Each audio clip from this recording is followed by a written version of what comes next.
Hey guys, what's going on? This is I Choose Apple. This video, as you can see, iPhone 4. This is jailbroken. As you can see, I have Cydia right there, and I will show you that I am on 5.0.1 version 5.0.1, as you can see right there. All right, so this video, I just thought it would be kind of cool if I just gave you guys the basics of Jailbreak and Cydia and what benefits you'll get versus just buying an iPhone and using it just standard. So for those of you who are unfamiliar with Jailbreak, what it does is it unlocks your iPhone from Apple's standard things, and it lets you do more than what they allow, such as like I have these icons are smaller, I can rotate the display, I can change the slider bar, and I can close all of my apps at once if I wanted to. So that's pretty much the basics of, that's like what jailbreaking is all about. And I have had iPhone, I've been using iOS for like 4 years now, 4 or 5 years, and it does, without a doubt, it gets so boring. So I think that the iOS is better with a jailbreak. The only bad thing about it is that it will slow down your device. So if you have like a second gen iPod Touch or lower, I would probably say just stay away from the jailbreak because it is really, really slow.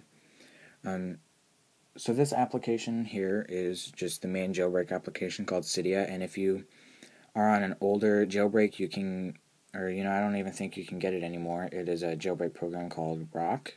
I've used it before. For a while I preferred it over Cydia, but then I just stopped using it.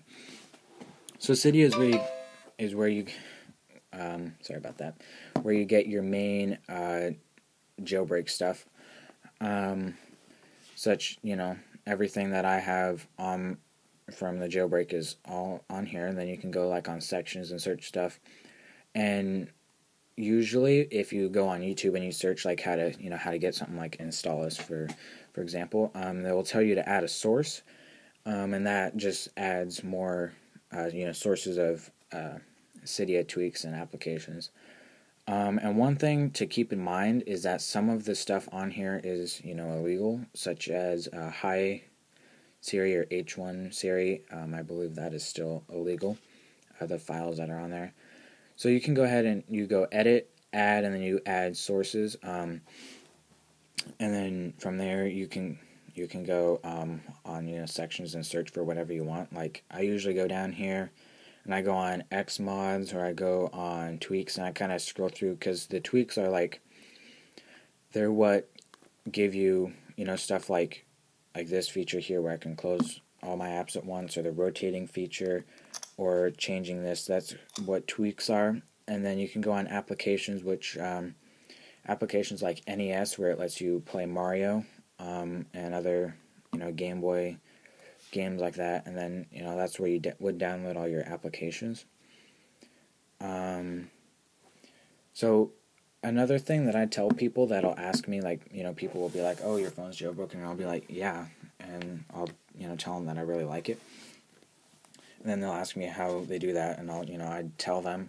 Then I'd be like, one thing to keep in mind is that you need to know what you're doing. If you just jailbreak it thinking it's going to be easy, I mean, for some of you it probably will be, but for those of you who aren't like tech people, you will probably have trouble figuring it out. Like when I first jailbroke, I just wanted to see what it was like, and I kind of had trouble figuring out how to do everything, like adding sources and all this stuff. I would watch videos on YouTube, and I just had no clue how they were getting this stuff. I couldn't find any of it, and that was when I jailbroke my iPhone 3G, which was on the 3.0 firmware, which was slow as crap. But then I just watch more videos, basic videos like this video right here, just basics. So go ahead and just watch those videos so you know what to do before you actually jailbreak, and make sure make sure that I forgot what I was going to say. But another thing to keep in mind, or another thing I'll tell you guys is tethered versus untethered. A tethered jailbreak, and I have to tell people over and over, they keep forgetting and they don't understand it.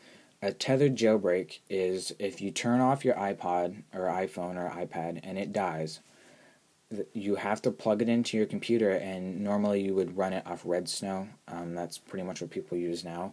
You run and then you go just boot tethered on Red Snow, and then that'll let you boot it back up. And untethered jailbreak lets you run your iPhone, turn it off, turn it back on. If it dies, just plug it back in, charge it up, and it'll turn right on, just as if it were not jailbroken.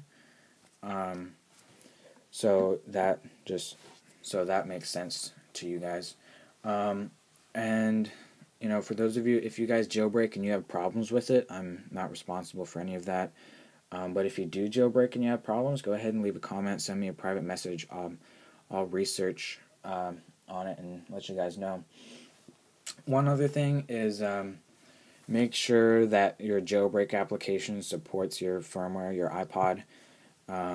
Otherwise, sometimes it just won't go through. Like on Red Snow, if you jailbreak and it's not the right version, it just won't go through. Others, it'll put you in recovery mode or like the restore where it says connect to iTunes, and you will be stuck there and you'll have to restore. So yeah, keep that in mind. One other thing is before you jailbreak, and this is something that I still have to work on, I keep forgetting, back up your device on iTunes before you jailbreak, because if something were to happen and you lose that stuff, you'll have to go back and find it. So just make sure you're backed up right before you jailbreak. I tried to get I don't remember what software I was on, but I was trying to jailbreak it.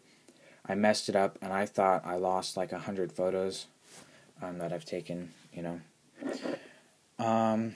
So some of the basic applications that you guys should check out if you do jailbreak is Installous, which will let you get free apps from the App Store.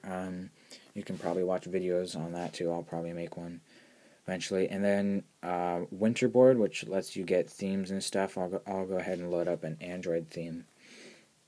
It's called Android HD. So I'll load that up.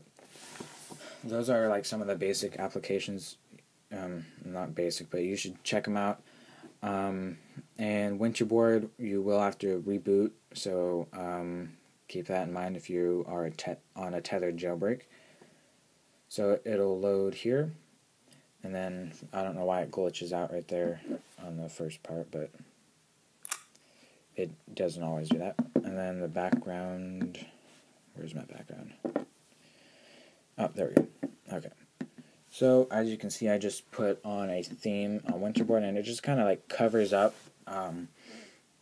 It just covers up your basic theme, so you can see that you still have some standard applications like just icons, and then the person that made this tweak went through and changed up some of the icons on there. And this is a great Winterboard is great, and a lot of people use it. But another thing that I use is called DreamBoard.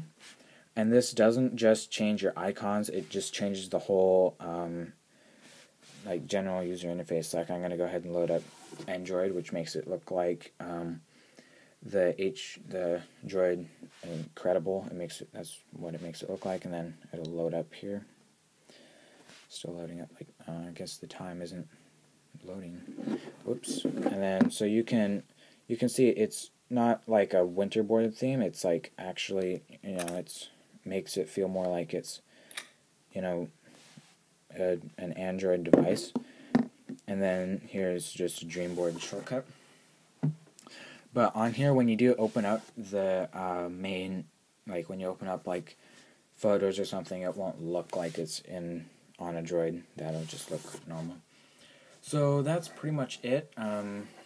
If you have any additional questions, send me a message on YouTube or comment on this video, and I'll see if I can help you out.